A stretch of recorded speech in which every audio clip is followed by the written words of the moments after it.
Hi everybody. Well, look around. My house that I live in right now, I woke up to a text message from my landlord saying, yeah, they're selling my house.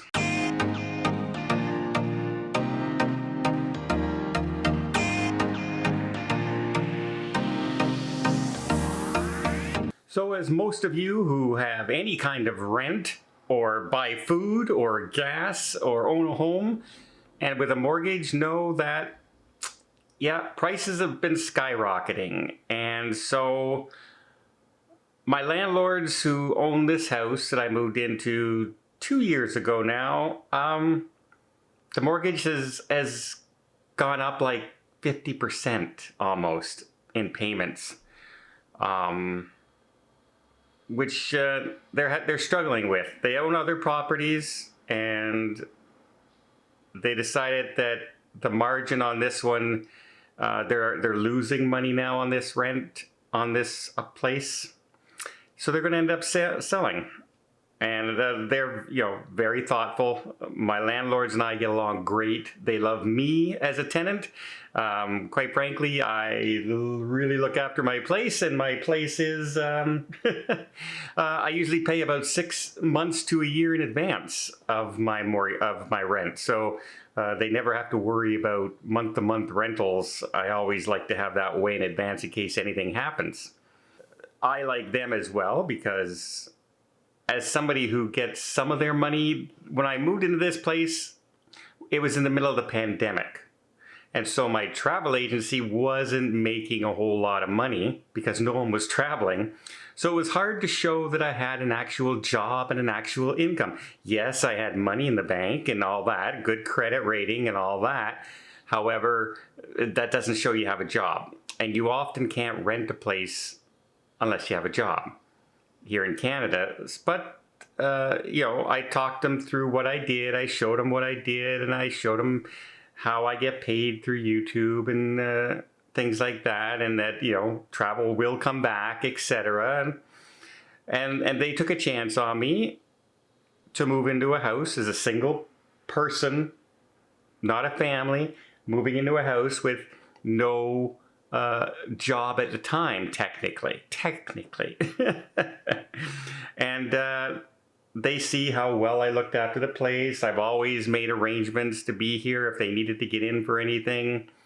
They know I travel a lot, but they know I have somebody come and look after the house.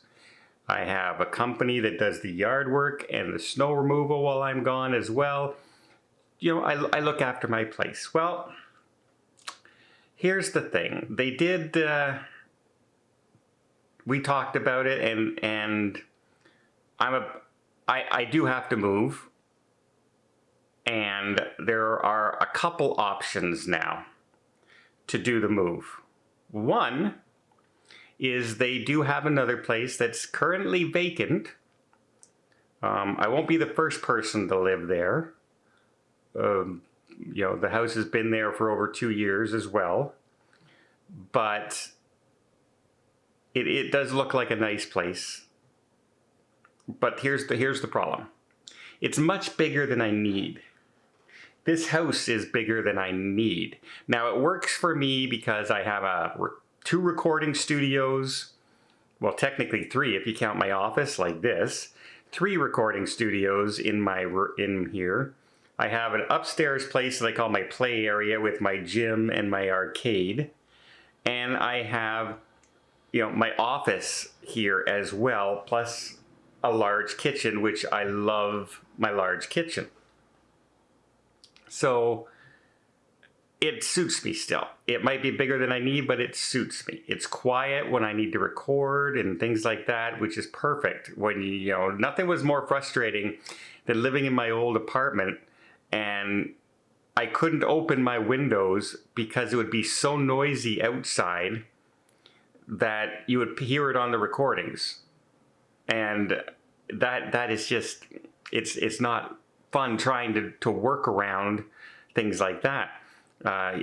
When you do this for a living, you need to be able to jump on the computer. You need to be able to jump in and record when you need to record. at different times of day.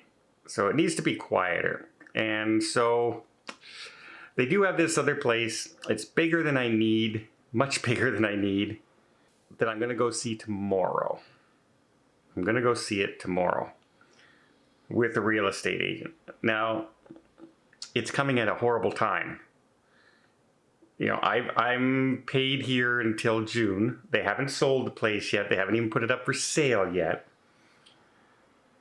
But they're offering me a lower rental than what it would go for on the market. Quite a bit lower, actually. And so I have to debate myself. First of all, do I need to increase my rent that much a year? Because it's quite significantly more than I'm paying now. But I'm thinking, I saw a video of the house, and it does have some advantages. This house does not have a finished basement. The other one does, which makes for recording in the basement better, less echoey and things like that. So that might be a benefit.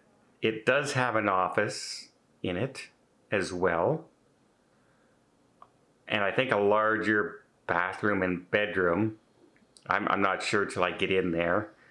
Not sure the color scheme yet, if it matches the furniture, because I bought my furniture to match this place when I moved in. Yeah, I don't know. I'm tossed right now about moving.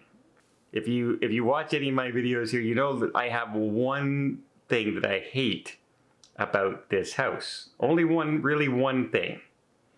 Well, two. One, backyard is a construction road. So all the heavy vehicles and all that go either down my front road or down the back road right beside my house, and the whole house shakes when it goes by. And dust flies up, and my backyard's always covered in dust, and often my front yard's always covered in dust because of all the heavy vehicles. And the construction's going to go on even worse this summer because they're building now behind my house. And the other is my garage. I have a Chrysler 300. It's a fairly wide car that I bought secondhand. And it is almost impossible to get something out of the back seat when you pull into the garage.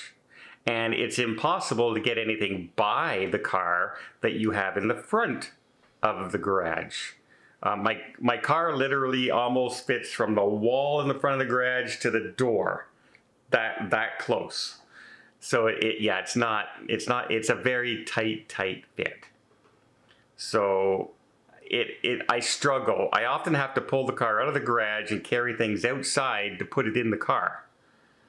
Which, you know, if it's pouring down rain or a snowstorm and everything, and then you have to empty your car when you're coming home, bring in your groceries from outside, and then you have to go back out and pull the car in again. It's just an inconvenience. It's not a huge problem that I've lived with for 2 years, but it's an issue sometimes. It really is.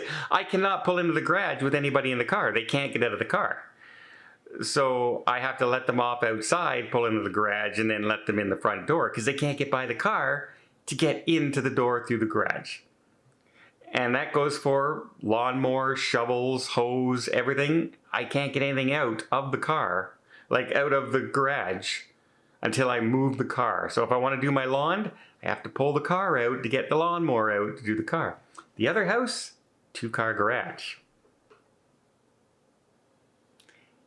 But I don't know if having a 2-car garage and a finished basement is worth the extra money. It's absolutely something I was not planning to do. And if I don't, it would be very easy to do the mortgage, like the rental switch and all that.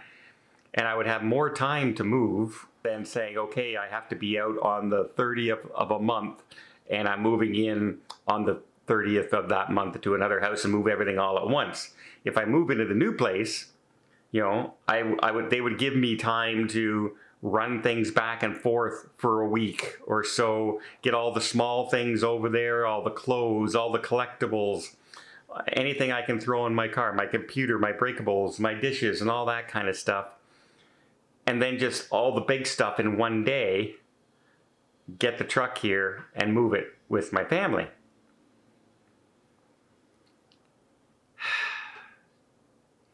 But it's absolutely something I was not planning on.